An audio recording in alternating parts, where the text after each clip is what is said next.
You know, if you're gonna just stick statues in front of me, I'm gonna break shit.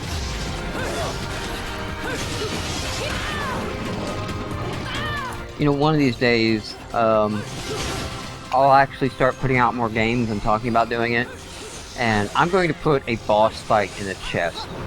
So like when you go into somebody's house and you just start going through all their shit, you will open a chest and then be in a boss fight.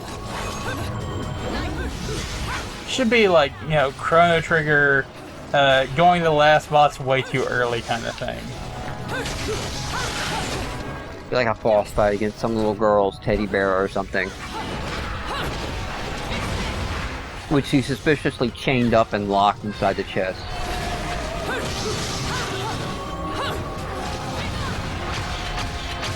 That's fun. Yeah, I think on the Mass Effect playthrough we were talking about game morality. Dylan's playing Mass Effect very righteous.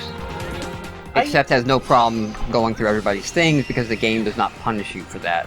Right. I tend to play good guys in those games as well, but that's just... I tend to play good, unless I become bored with your game. Yes. So like Fable, I was very evil. Because I basically no longer had respect for anything in your game world. But Mass Effect was the game that got me to actually start doing evil playthroughs as a choice. Only because they have a lot of nice dialogue in there. I can't say you change any outcomes, but you definitely have some better dialogue choices.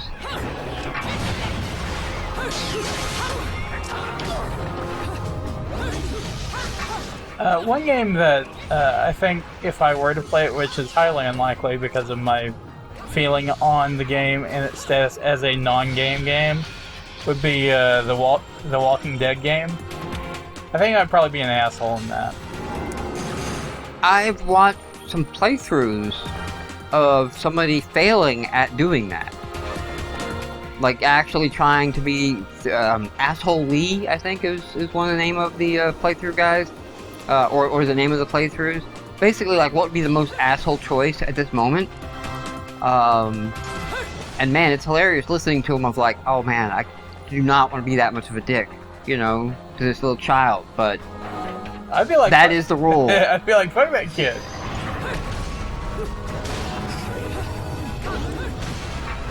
Now that does a shit ton of damage. I would say, John, that would actually be a good one if you were going to let's play it.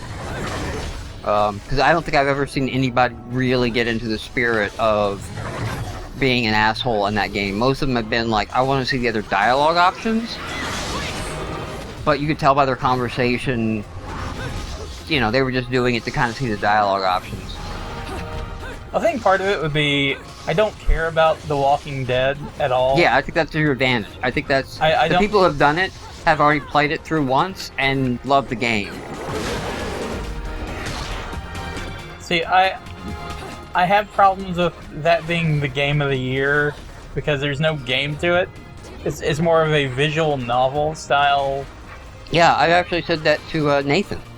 I've told him, since he's got some visual novel ideas he wants to work on, I've told him you need to play Walking Dead, not because it's an evolution of an adventure game, it's the evolution of visual novel.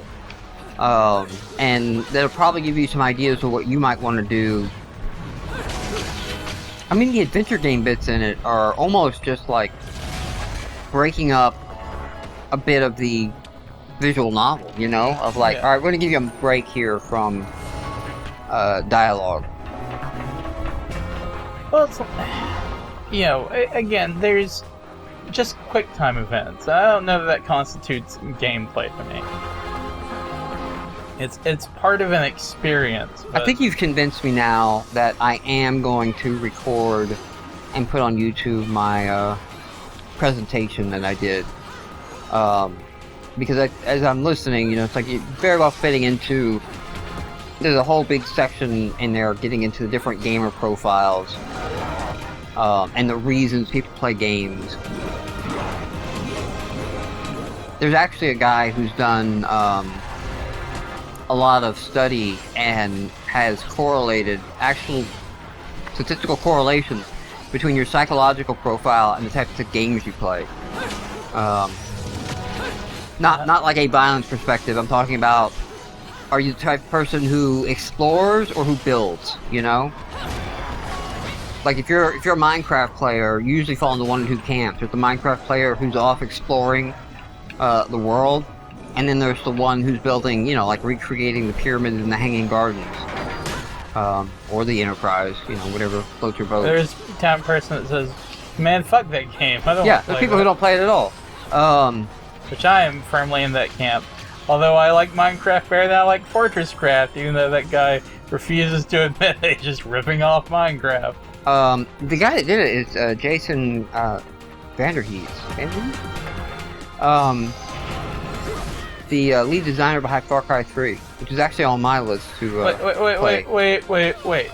Hold on. You're burying the lead here. The guy that did Fortress Craft. The guy that threw a shit fit on... No. I was using Minecraft as an example game. Oh, okay. See, that two people play for completely different reasons. I missed the connection somewhere because I thought you were saying that the guy who made Minecraft the guy was working who on Far Cry, and I'm like, did the no, psychology. fuck this cannot stand. Yeah. The guy who did the psychology study, and his way into mapping psychology and your psychological makeup. Okay. That to guy's the fine. types of games you play. Okay, we're fine now. All right. Okay, crisis averted. Yeah. No. You probably won't get me out to say a whole lot of things negative when it's being recorded, but I'll be damn sure if I'm saying anything positive on the Fortress Craft. Oh, I'll say all the negative things you want. I am not afraid to say that. Because, okay, you know, King of Fighters copied Street Fighter. But people liked the game, people enjoyed lots of Street Fighter clones that SNK made. But I don't recall SNK ever being like, no, we came up with this on our own. There's taking a concept. There's cloning within a genre, and then there's blatant rip-offs. Yeah. And then there's also acknowledging what you've done. Yeah. And it's like, yeah, we were inspired by this, but this is our own take on it. But the guy from Fortress Craft, in a very memorable Twitter discussion, stay away from an article on The Guardian. I don't know if there was any favors or money exchange for this article, but the article is basically telling you all the things the Fortress Craft guy had to endure and overcome to build the massive success that is Fortress Craft. And as someone who's been there, I'm like, this is a little rose-tinted. And by a little, I mean a lot. I mean completely. And by a lot, I mean nothing but. The way he even paints like this view of Notch attacking him.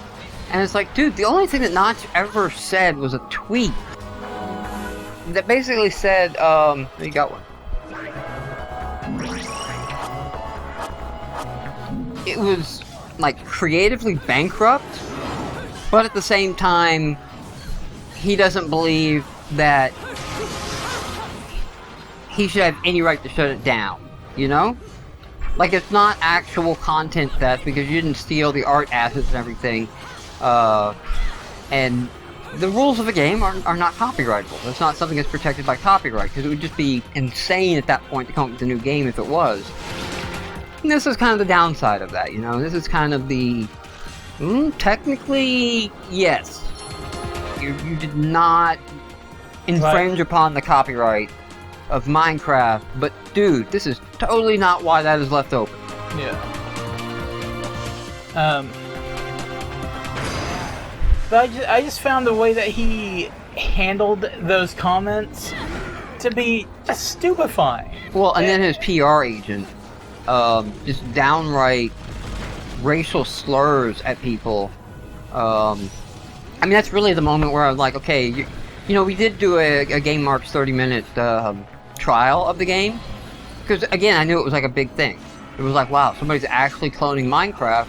And we gave it like a 30-minute, I let Cicely play, because she plays a lot more Minecraft than I do.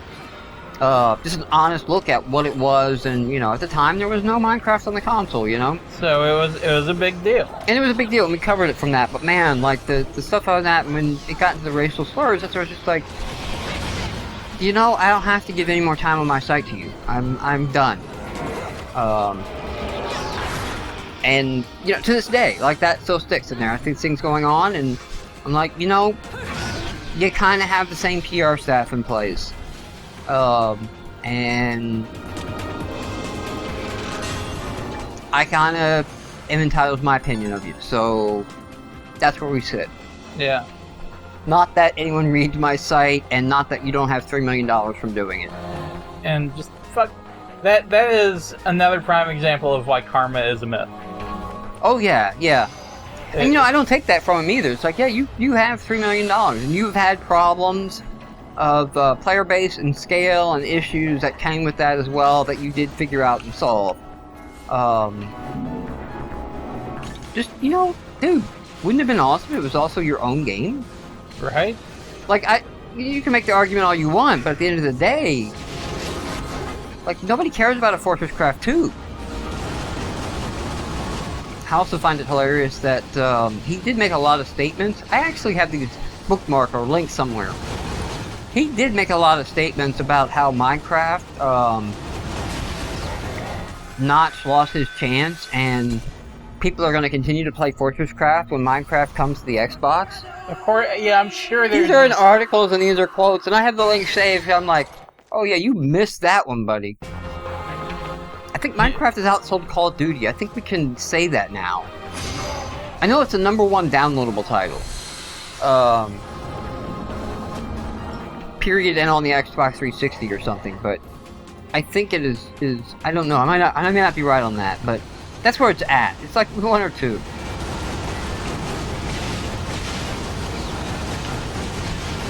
Which I just say all kinds of fuck that game, but, you know, it's not because, you know, it's bad or anything, it's just... People have better standards, come on.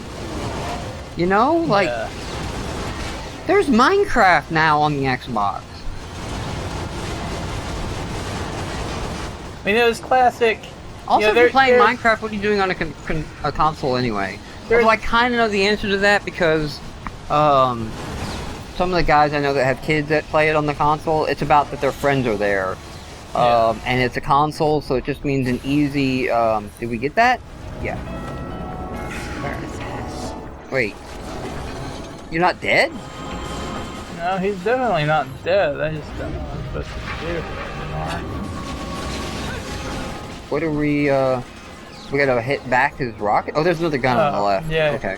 Okay, well that's helpful.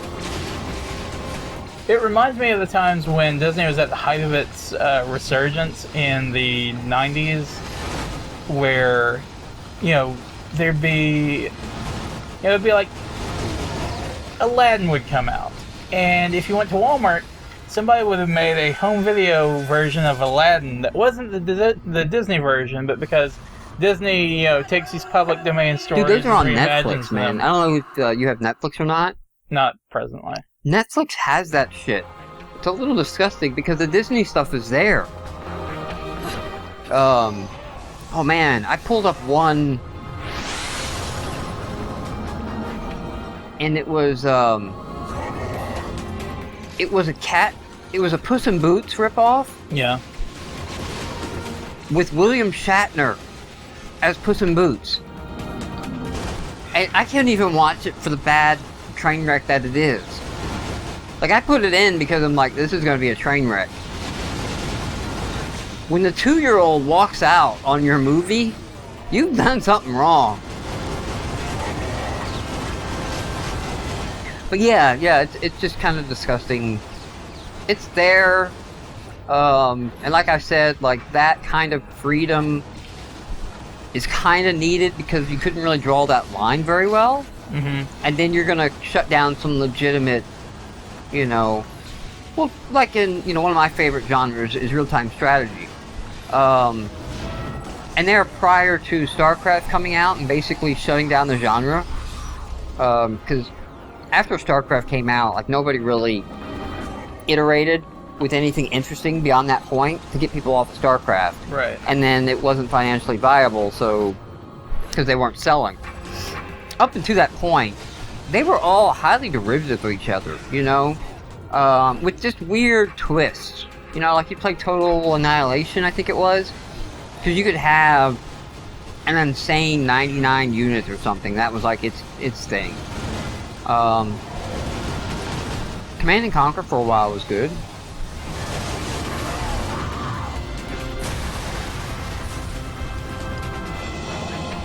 But, you know, I can't even say between, like, Command and Conquer and StarCraft, there's really a whole lot of mechanic changes that happened.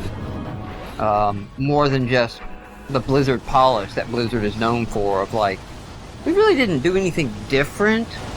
We just didn't fuck up. You know? That's really the tale of WoW, you know? We didn't do a whole lot of things different here. We haven't changed a thing. But we didn't fuck up like everybody else does, you know?